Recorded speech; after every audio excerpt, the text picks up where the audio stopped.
Hola la compagnie, j'espère que vous allez bien. Aujourd'hui, on se retrouve dans une nouvelle vidéo dans laquelle on va parler de la conférence d'Apple qui vient tout juste de se terminer. Donc dans cette conférence, il y a eu beaucoup de produits, pas mal d'annonces et des choses très excitantes. Donc je vais essayer de parler doucement quand même pour que vous puissiez suivre parce que bon, je suis un petit peu excité quand même. Vous allez voir, les produits annoncés ont été vraiment incroyables et je vais essayer de vous résumer ça le plus rapidement possible et le plus simplement possible pour vous. Donc pour commencer la conférence, Apple a tout d'abord parlé de musique. En effet, on a parlé de Siri qui désormais devient plus précis lorsqu'on lui demande de par exemple jouer des playlists. On pourra désormais lui demander par exemple de jouer des playlists pour le dîner. Apple a également dévoilé un nouvel abonnement pour Apple Music qui se nomme Voice Plan pour pouvoir justement demander ces requêtes plus précises à l'oral et qui est disponible pour tout le monde. Et par la suite, Apple a également annoncé de nouvelles couleurs pour le HomePod mini, nouvelles couleurs qui sont très jolies je trouve. On a du bleu, du jaune ainsi que du orange et les précommandes commenceront au mois de novembre. Et par la suite, je n'y croyais pas et pourtant ils ont bel et bien été annoncés durant cet événement. Apple a annoncé les AirPods 3. Donc ces AirPods 3, ils sont désormais équipés de l'audio spatial, donc comme c'était pressenti depuis maintenant plusieurs mois avec les rumeurs. Ils ont également une nouvelle zone tactile dessus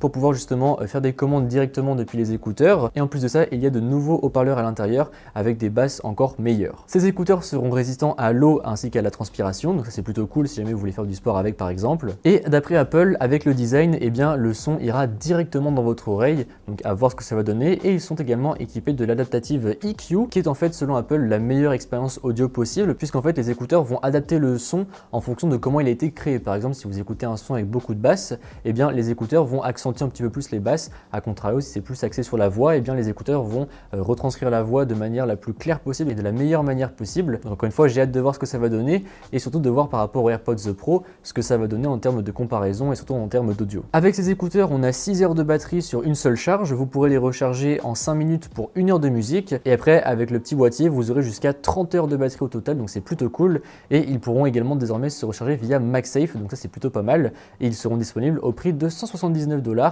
Les précommandes commencent aujourd'hui. Et par la suite, c'est là qu'on a eu le gros de l'événement. Apple a annoncé les nouveaux Mac. Donc d'abord, on nous a parlé des nouvelles puces. Donc on aura la puce M1 Pro qui va aller encore plus vite par rapport à la puce M1. Vous pourrez aller jusqu'à 32 Go de RAM. Vous aurez un CPU qui sera 70% plus rapide que sur le M1. Vous aurez 2 fois plus de vitesse en termes de performance graphique. Et je vous mettrai également d'autres petits slides de comparaison, tout ça, pour que vous puissiez voir un petit peu ce que ça donne en termes de performance. Et après, Apple a également présenté la M1 Max qui là du coup montera jusqu'à 64 Go de RAM avec un CPU 4 fois plus rapide que le M1. On parle du coup d'une vitesse globale plus rapide de presque 2 fois par rapport au M1 et ils consommeront 70% moins d'énergie par rapport au M1. Donc là encore une fois, je pense que ça va être des performances absolument incroyables. Et en plus de ça, Apple a prévu des mises à jour pour tout ce qui est Final Cut Pro, les logiciels audio, Logic Pro, etc. pour pouvoir vraiment proposer de meilleures performances et proposer encore plus d'outils puisque du coup, avec ces nouvelles puces, vous allez pouvoir gérer par exemple jusqu'à 7 flux en 8K pour la puce M1 Max. Donc encore une fois, je pense que ça va être très rapide, surtout pour les logiciels optimisés par Apple. Et désormais, en ce qui concerne les MacBook Pro en eux-mêmes, et bien désormais, on a 2 nouveaux modèles. Donc ces 2 nouveaux modèles, on a un 16 pouces et un 14 pouces. Et ils sont tous les deux équipés d'une encoche. Et pour être un peu plus précis encore sur le design, le 16 pouces est épais de 16,8 mm, tandis que le 15 pouces est épais, lui, de 15 mm.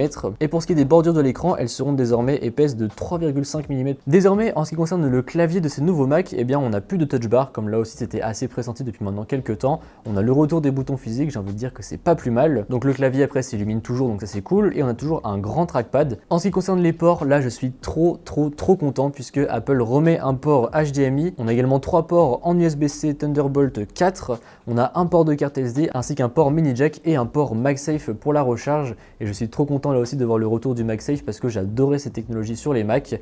Et en plus de ça, grosse nouveauté cette année, vous pourrez non seulement charger en MagSafe, mais aussi en USB-C. Et d'ailleurs, avec ce nouveau MagSafe, vous pourrez recharger jusqu'à 50% de la batterie en l'espace de 30 minutes. Pour revenir un petit peu sur les écrans du nouveau MacBook Pro seront équipés du ProMotion. Donc du coup, on aura un taux de rafraîchissement à 120 Hz, donc ça c'est plutôt cool. Et en plus de ça, ils sont équipés du mini LED, donc la même technologie que sur les iPad Pro sortis cette année. Donc on devrait avoir des noirs beaucoup plus profonds et des couleurs encore plus vives. Je pense que pour le montage vidéo, ça va vraiment être très optimisé. Et du coup, dans cette encoche, on a désormais une nouvelle caméra frontale, puisqu'en effet, on a une caméra frontale qui passe en 1080p. J'ai envie de dire enfin, parce que bon, le 720p des MacBook Pro, ça commençait à bien faire.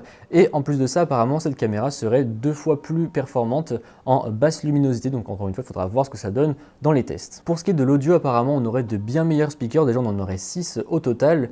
Et en plus de ça, on aurait désormais des micros qui seront encore plus performants, Studio Quality comme dit Apple, donc il faudra tester là aussi pour voir ce que ça vaut. Et apparemment, on aurait 80% de basse en plus plus par rapport aux anciens modèles, donc je pense que ça va être fou. Et on a également désormais le Spatial Audio de disponible. En ce qui concerne les performances, là aussi je vais vous mettre quelques petits graphiques qu'Apple a passé pendant la conférence et vous allez voir qu'ils explosent les anciennes générations sous Intel et même les générations sous M1, ça met des sacrés claques. Et après, comme je vous le disais tout à l'heure, vous pourrez monter jusqu'à 64 Go de RAM avec la puce M1 Max, donc ça va être juste fou je pense. Les SSD dans les Mac pourront écrire jusqu'à 7.4 Go par seconde, donc la vitesse est juste folle là aussi. Et en ce qui concerne la batterie, vous aurez jusqu'à 21 heures de batterie sur une seule charge. Et pour ce qui est des prix, on sera sur du 1999 pour le 14 pouces et du 2499 $ pour la version 16 pouces. Et en plus de ça, les précommandes sont disponibles aujourd'hui, tout comme d'ailleurs pour les AirPods que j'ai oublié de citer tout à l'heure. Et les livraisons seront à partir de la semaine prochaine. Donc voilà, j'ai vraiment hâte de pouvoir tester ces nouvelles machines en espérant que je puisse mettre la main dessus. Parce que, encore une fois, ça a l'air d'être juste trop optimisé pour le montage vidéo, pour tous les gens créatifs, surtout pour ceux qui utilisent par exemple des cartes SD, qui utilisent beaucoup de ports HDMI, etc. Puisque du coup on ne sera plus obligé de se trimballer avec un adaptateur. Donc encore une fois, j'espère vraiment pouvoir mettre mes mains dessus et pouvoir vous tester tout ça, vous faire plein de comparaisons et voir si vraiment c'est si bon que ça, même si j'ai pas trop de doutes là-dessus, puisque déjà avec la M1, c'était déjà très puissant. Donc voilà, sur ce, c'est tout pour cette vidéo, j'espère qu'elle vous a plu. Si c'est le cas, comme d'habitude, n'hésitez pas à mettre un pouce bleu, à me suivre sur les réseaux sociaux qui se trouveront dans la description et à vous abonner. Allez, salut!